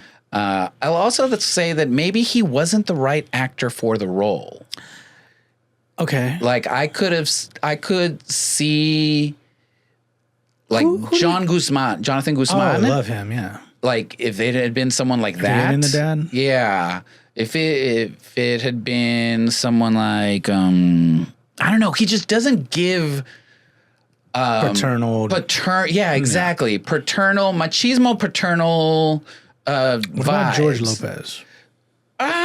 Maybe going dramatic. Going dramatic, maybe. Because he's kind of old now. I think his issue though is that he too like leans on tropes. Sure. And so it may have been just as much of a caricature. So you're saying like we need a new Edward James Olmos? Yes. Yes. And that maybe could have given it a little bit more. Again, the script was very heavy-handed. Who did was Lauren Luna Velas? I don't know that hell. She's in Dexter. I don't watch that show. Damn. She's an Afro-Latina. Cool.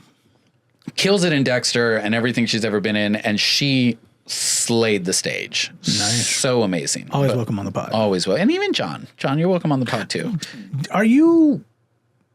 Is he doing too much?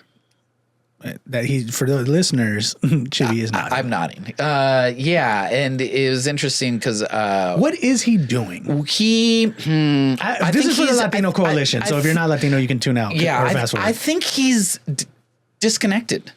Really? I think he has distanced himself a little too much from la gente, and is living in that big fancy artist bubble. Yeah, big fancy New York Hollywood bubble. Actually, the place that I performed at in DC was talking about how he's doing his show. What is it? A CNN show, HBO show? Yes, John Leguizamo does of America. Yeah, he was here. Yeah, he was. And they were talking about how it was a bit dismissive. How I didn't know this, but apparently DC has the largest El Salvadorian population anywhere. That. No focus on that whatsoever. And it was like, bruh, this is what they're here for. Yeah, this is who you should be focusing on. Who the fuck did he look for in DC? The talking heads, essentially.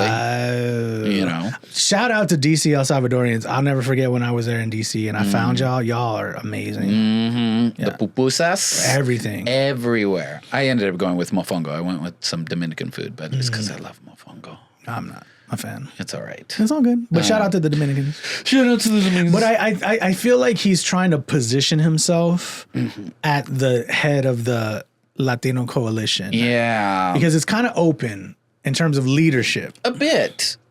And but because I actually talked about this in my talk back too. Because I don't think we need a Latino coalition. Because Latinidad is not a monolith. And it's an American construct. You cannot lump the Mexican experience together with the El Salvadorian experience, with the Brazilian experience, with the Puerto Rican experience, right? These are so completely different realities that trying to umbrella them all under Latinidad and give a champion of Latinos in America, I don't think can happen, nor should happen. I hear that. I think we do. But you know why? Because I think I go to a sort of broader scope of history, and I think about more, I guess the person who I always look at is Ruben Blades, the actor and singer in Panama who is amazing. Yeah. And poet. And I think it could be a poet. Mm-hmm. I think there's poets vying for it. When I see cats like Joaquin Zawatenejo, when I see Richard Blanco, when I see, even cats like Lupe Mendez, who we love, or Carlos Andres Gomez, there's a lot of poets and not Ada Limon, but there was some other Latina authors for sure who are doing, what's her name? Elizabeth Acevedo. Oh, yeah. I think there's a lot of space. Well, I understand your point about you can't be the head of a monolith. Yeah. But I do think that there is room for what is lost in the conversation, which is a person. It can't be a politician. No. It can't be a pundit of politics either. Yeah. It could be a social scientist potentially. But I really think it has to be a poet or it has to be an artist. An artist it has of some sorts. Yeah, someone who's hey, because I think Bad Bunny is a great example of pulling everyone together and sort of again, but he's doing it under his banner of Puerto Rico, but he's still, hey, Mexicanos, hey, Cubanos, hey, Dominicanos, blah, blah, blah, blah, blah. I think that's what I think it is. Well, and I think that can happen for the Latino Americano experience, right? Like, I think that can have its kind of like rallying point of Latinos in America. Because I'll give you an example. It was like I went kind of, I don't know, virals. I hate that word because it wasn't really that viral. Sure. But there was this other podcast and I don't remember their name, but it was almost very similar to this, which it was like Latino talk, you know? And it was these two gentlemen who were talking about Latinos and Mexican Americans who work for ICE and how it's not right that they get vilified. And it's like, and I had this whole like, let me explain why you're wrong and da da da. And then I just kind of said, no, fuck that. I just put bad take. And it blew. Just putting bad take blew up. And like, then they kind of jumped in like, well, then what's the right take? And again, I didn't even respond because I'm like, I'm not here to have a dialogue in the comment section and push the traffic of this, which I do think is a bad take. Yeah. Because the comments aren't going to go follow. It's going to be y'all in this bad take. But I think that's what sort of that ambassador for Latino Americans can express. It's like, yeah, Latinos who work for ICE, you need jobs, you need opportunities, and this ain't it, bro. Like at all. Like we get it, but you know the reason. Like there's a reason why they turn to you to oppress us. Yeah. Because you speak Spanish, because you know where we're at. Like you are the inside man working for the overseer, and they don't. It doesn't click. It's like, and so that was kind of their thing. Like, well, you wouldn't hate on them if, you know, like, or those are respectable positions and there are people trying. It's like, bro, there's better jobs out there. Like there really is. And we should be asking more from our people than go work for the federal government to harm our people, to hunt our people. Like that's fucked up. Yeah. And so I think that's kind of what that person would be. We need someone to kind of like steward that ship. Oh, right. Yeah. Same thing. And like checking the Cubanos in Miami. Like, hey, y'all did this. And gives them that. You know, this move, y'all can't see what I'm doing, but this is a very Latino. Is it not Pedro Pascal?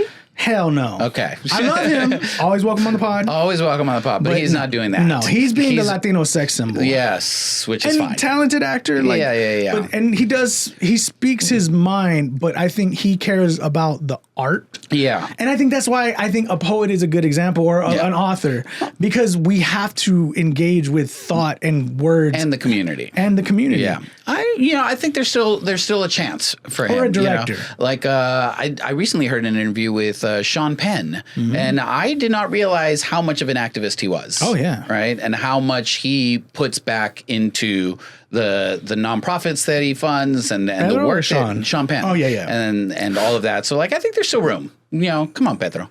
We see you. Yeah. And I think Pedro does enough. Yeah, you're standing up for your trans sister. Like now, like let's make that a little bigger. Sure. So, and then lastly, I went to go see The Smashing Machine last night. Oh yeah, please tell me about this. So I know what it's about, but give me. Well, first of all, I didn't know what it was about. Okay. I thought I was walking into like this movie about like a kind of like Iron Claw.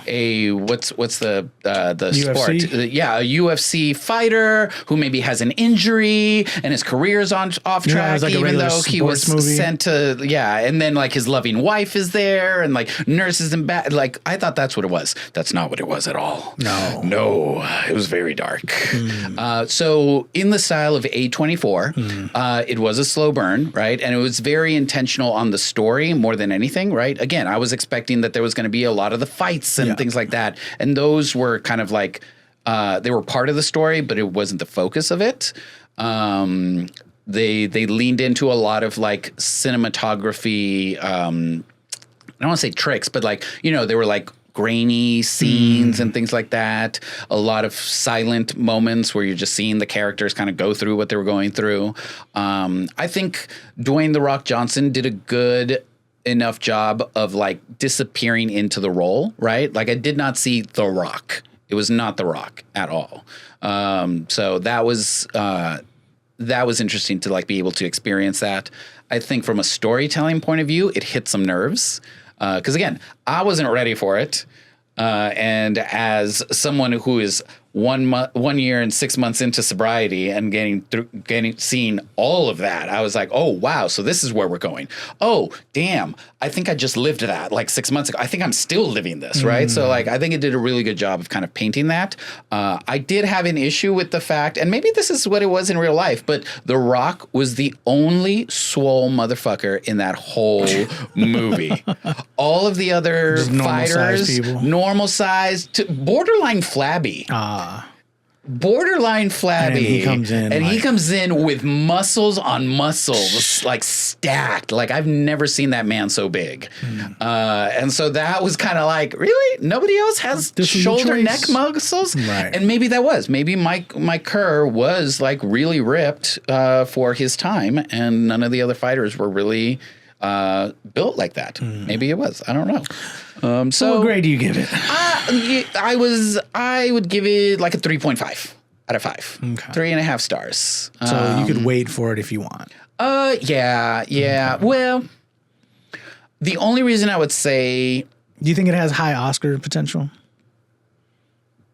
Because it'll get nods. Sure. I don't think it's going to win anything. Okay. But it'll get nods. The only reason I would say to go see it in theaters is because of the nature of the slow burn of it. If you try and watch it at home, you may be easily distracted because it's slow, but it's steady.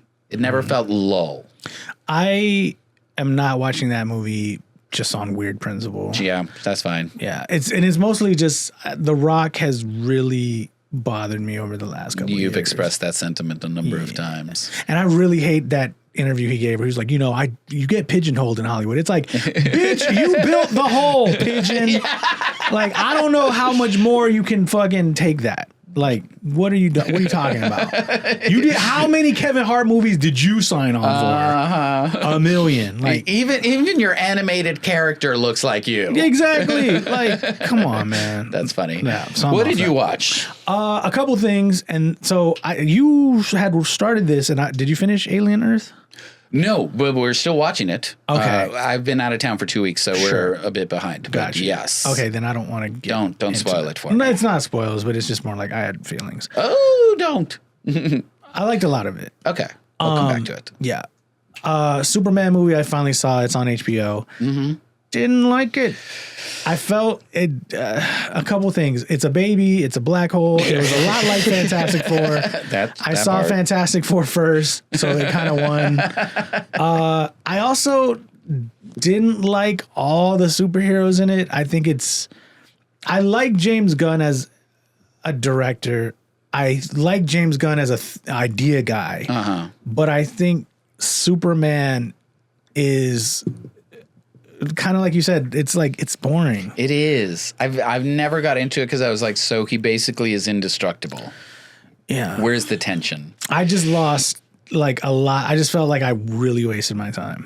So sorry. Finally saw it 28 years later. Oh my God. I actually didn't like it. Wow. So let's talk about it. Wow. I thought the little kid story was annoying as fuck. Be clear. The movie doesn't start until Ralph Fiennes comes in. And he eats scenery. Yes. I was like, I could just watch that. Yes. That was gorgeous. Yes. So is that 12-inch dick. Oh, he was out there. Yeah, he was out there. Not Ralph Fiennes, by the way, if you haven't seen the movie. Yeah, Samson, I think was something. I think it was that was a hammer. That was. That fool brought the hammer. And we looked it up. It was a prosthetic. Oh, okay, makes sense. But no, like I just wasn't. I really didn't like the kid. I thought it felt like there was a few interesting stories buried in there that they never fleshed out. Never got a chance to break through. Because were you a fan of the other two? Yeah. I loved 28 Days Later. To me, is kind of traumatizing of a movie to watch. Very much so. And it's so well done. Yeah. And it's kind of like City of God or some of these other movies where it's like you can kind of only watch if you watch it more than 2 times, you might have issues. Yeah. I do love 28 Weeks Later. Mm-hmm. I think that's a really well done, like nice end cap to that. And then this one, I just felt like they were kind of stretching it too far. I'm like, okay, so there's island people, they're quarantined. There's a bit cheesy. Why aren't they do they bring supplies to the island? Like, because even though they're quarantined, like, you can't just like float some fucking. I thought they did. I don't know. I thought that's what the missions were when they like go across and grab stuff. They go. Yeah, they go, but that's not the mainland, right? I think that is the mainland. That's like Britain. They're on an island. They're on an island that connects to another island. I thought maybe because that was the thing is it's like quarantined to like England. Yeah, and so I was just like, okay. And long story less. And then I hate when one thing about zombie movies is because I think it's the ground could be like no further trodden than it already is. I hate alpha zombies, which is a new thing, or not new, but like they did it in Army of the Dead. They did it, and if it was like, no, these ones are kind of thinkers. Yeah, like all right, bro, are they undead or they're evolving now? Right. Like Marvel Zombies, I do recommend. And then last two things these are just more recommendations because they're coming up soon. Welcome to Derry, the series on so Hulu, excited. Or not Hulu, HBO coming this month. Yeah. Very soon. And then what just dropped? Also the Ed Gein story just dropped. That did just drop. So gotta check that out. Yes. We'll see. And then I think and then Stranger Things is coming soon. Yes. And I'm currently binging the whole series. Yeah, I think I'm gonna do that because I did not. I was drunk. Sure. I was drunk the whole time. You're like, who are these children? And why do they look like 30-year-olds now? Because they're 30. Yeah, but I did get through. So I'm doing that thing where like it's just always on. Yeah, I may not always be like that's a good. Like I'm not going to sit down and watch it, but it's always on, and I'm like, oh yeah, I remember that sort of deal. Because Stranger Things rewatches does a fantastic job of pulling you in when it needs to. You just know, you're like, oh shit, 11 is going out. I'm in for the next 45 minutes. Yeah. And then, okay, here's Steve, and okay, I can drift away. I just started this week, and I'm already halfway through season 2. So we're trucking along. The Battle of Starcourt to me is still one of the best television episodes. Okay. I love that. Can't wait to get there. Love that. Because I don't wait. Yes, I do remember 3. that. Yeah, that's in the mall. Yeah. Yes. Oh, yeah, that was good. That was so well done. So if you haven't gotten on that bandwagon, get on that bandwagon because it's coming to a close. And then what else is coming out? The Long Walk. Haven't seen. Yes, I've heard nothing but high praise for The Long Walk. Okay. I need to go see that in theaters. Stephen King? Shout out to Mandy Lynn's daughter, Carrie, who sometimes we talk horror movies and shit. Her review was, I cried so hard I almost vomited. Wow. So, yeah. I'm like... That was also the homies, JR and Pinto's review was like, just be ready to cry. Yeah. Be ready to cry. So, looking forward to that. Him, also kind of a mixed bag is what I've been hearing. Critics hate it, but some people are like, no, it's actually good. Yeah, so we'll see what happens. I think I'm going to wait on that. One Battle After Another. I do want to see that. I don't know if I'm going to wait in theaters. I'm just on the road for the next 2 weeks, but I really want to. And then what was that Darren Aronofsky movie that came out? Always Running, something like that. Chasing Amy down a tunnel. I don't know. Let's get out of here. Yeah. We just can't make episodes shorter than 2 hours, apparently, these days. Even when it's Bad just Baboni. It's like you want to say the ba. Bad boy, baby. But then your gums just fall away. Bad boy, baby. Baboni. So some motivational messages for the week as we go into it. I briefly alluded to mine, but it's time to turn things on its head. Like, we need to go into the upside down. Yeah. Right? We need to topple things over. We got to go after Vecna. Basically, whatever it is, like, especially if you feel like you've been stuck for a while, the way this country feels like it's been stuck for a while, whatever it is that you would normally do the opposite of that. Right? Like, just legitimately do the opposite of whatever it is that you would normally do, because it's time for a major change like that. And nothing's going to change if nothing changes. And if we just kind of keep going down with the same old shit, with the same old people and the same old messaging, like, just do the opposite of whatever you would normally do. I agree. All right. Mm-hmm. My motivational message is for those with seasonal depression. Oh. It's right around the corner, boo. Oh. And I'm just here to tell you, fall in love with the season. Fuck That's it. right. Like, buy more spooky you know shit. how much I hate summer, but I fucking do it for y'all. Okay? Yes, I know you need sunshine, so soak it up when it's out there. Cuddle. Go for the fall walks. There's so much to love about the fall and winter seasons. The fall is great. It is. Like, go and again, I understand, and I'm totally respecting people's mental health. I get it. Be safe and secure. But I think there is something to be said about when you know the thing is coming. Yeah. Like, maybe don't be anxious and, like worried for when it gets into the discomfort. Jump in. Yeah. Jump in now while it's still safe. Yeah. And then you may find something you like. It's a great excuse to cuddle with your pet. Oh, yeah. Or with anything. Or with anything. With or anyone. That does it for us, y'all. Thank you so much. Oh, I forgot to mention. Oh. I saw the pandas. Oh, yeah, you did see At the pandas National at the zoo. Zoo. Yeah. They're amazing. They were just there like, eating their bamboo. Love them. Panda life. All right, we out. Thank you. He's and hers, theys and thems. We appreciate y'all tuning in. If you have any comments, DM us. The DMs are always open. Yeah. If you want to tell us Bad Bunny's last name, go ahead. Please do, because it's not coming to me. All I'm thinking is Benito Juarez, but that's not right. Wrong. That's a person. That's another person. Figure from Mexican history. That's what I thought. Yeah, he was a terrible dictator. If you want to support the pod, there is some fantastic merchandise on the website. You can go to puropinchepod.com/pod. Get you check some. that out. Where can they find you, Chibby? On the fucking road. I will be in Tampa, and then I will be in the Midwest for like a solid 10 days. So GEMINEYES on Instagram if you want to follow all that information. Also, if you're a member of the Recording Academy, vote for my album. Yeah. Because my album's up for consideration at the Grammys. Rooster, where can people find you if They they're can find interested? me on Instagram, ROOSTMTZ. This is a Sleepy Dog production. Oh, isn't he precious? Oh, he knows you're talking about him. He's doing that like, eyebrows. He's like, Me? Am I the good boy? He is the good boy. God, gonna I go want to see Good Boy? I don't know. Maybe. got time. We got time. You're not coming. Nah. Either way, we out of here, people. Stay safe out there.